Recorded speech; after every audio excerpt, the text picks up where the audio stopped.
Ferdinand Ledger goes on sale at Sotheby's. Interesting, isn't it? As they bring your attention right back to the Ledger thing. So I researched Ferdinand Ledger. I come up with a photograph. The photograph had a link to the bottom. At the bottom of the page, Ferdinand Ledger, photographed by Carl Van Vechten in 1936. So I go to Carl Van Vechten Wikipedia page, and I find the most remarkable information. You see, this man, Van Vechten, Carl Van Vechten, who took the picture of Ferdinand Ledger, had taken photos of exactly the people I've been speaking about. Here's a list of the quoted people. In the 30s, Van Vechten began taking portrait photographs. Among the many portraits he took were of Gertrude Stein, George Schuller, Frida Kahlo, Diogo Rivera, Henry Miller, the author, Anna May Wong, Janet Bowles, Mahalia Jackson,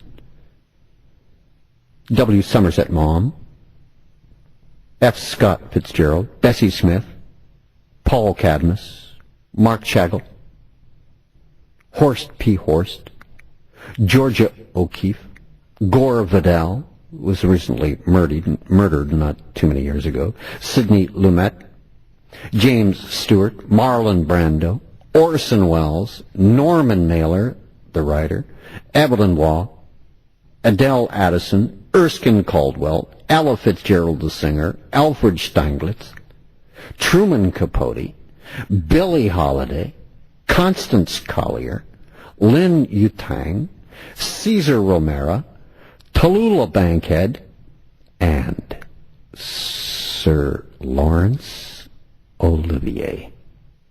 I believe the father of Heath Ledger.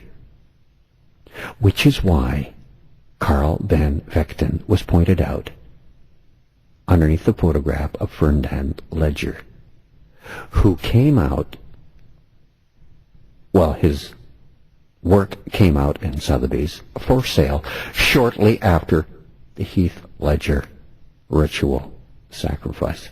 Orson Welles, and the last name, Sir Laurence Olivier, I should point out, appears directly above Olivier's name in the original formatting. Orson's does. So, could this list that I have just read you, could it possibly be a list of royalty hiding among the common men? That hidden bloodline, as I talk about with Angelina Jolie, Brad Pitt, Tom Cruise,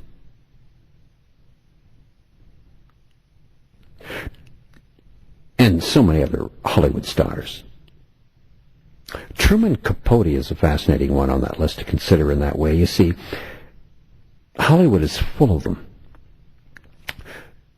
And what I mean by them, Truman Capote was like Heath Ledger. He was another child who was separated from his parents at a very early age. Truman Capote at 4. If you research Harper Lee, the boy who grew up to write To Kill a Mockingbird, was friends with Truman Capote.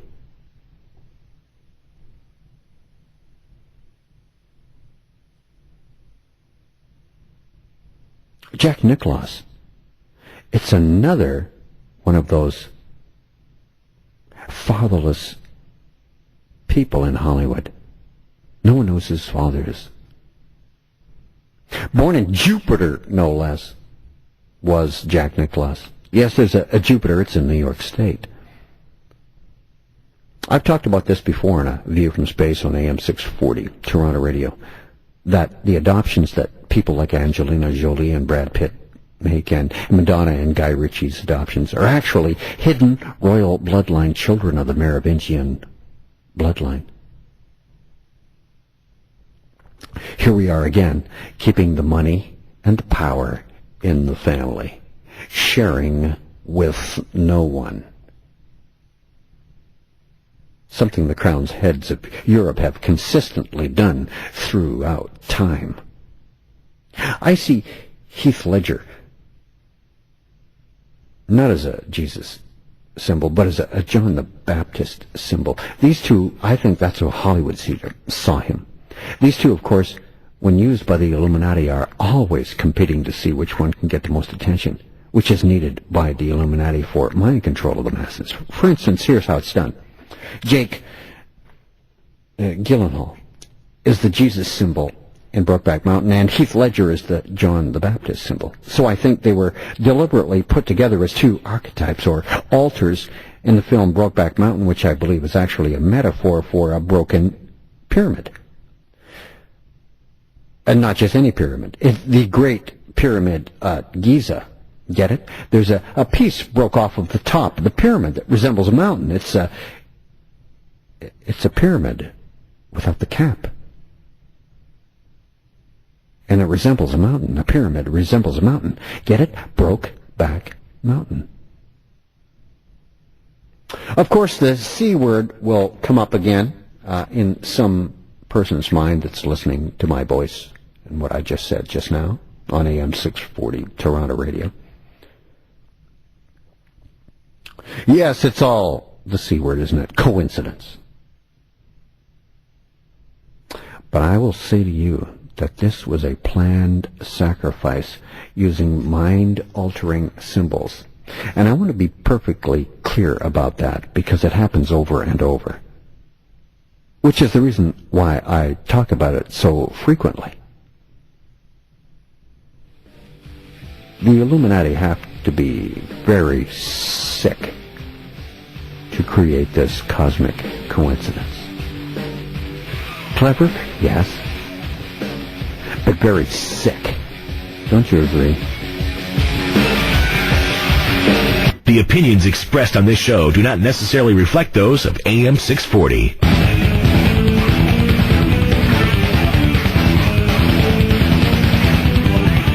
Deprogramming the brainwashed simply by uncovering the truth. He's the Spaceman with a view from space on AM 640. I'm the Spaceman. This is View from Space. It's AM 640 Toronto Radio. Like to email me? Feel free. Couple of addresses. Use space@640toronto.com or spaceman@640toronto.com. I was just starting to get into this new movie that's coming out. The trailer is now playing just before the Batman movie begins now in the theaters. It's called Watchmen. It's gearing you up for this new era that's already started between Russia and North America. This uneasy alliance that will eventually deteriorate into a definite rivalry, definite clash. Let's face it, it's the Cold War all over again, only in a different way. But this Cold War, I believe, is going to heat up.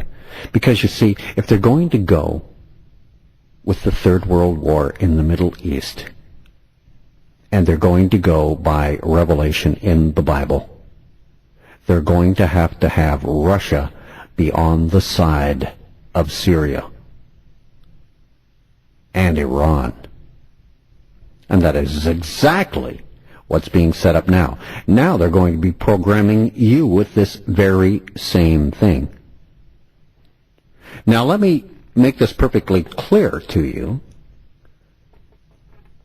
that the leaders of the two countries, Russia and North America, are friends secretly. Same cult, but need to cause the chaos. Why cause the chaos? To create change. What change? Knocking down borders and forming a one-world government. But we must be complicit in that.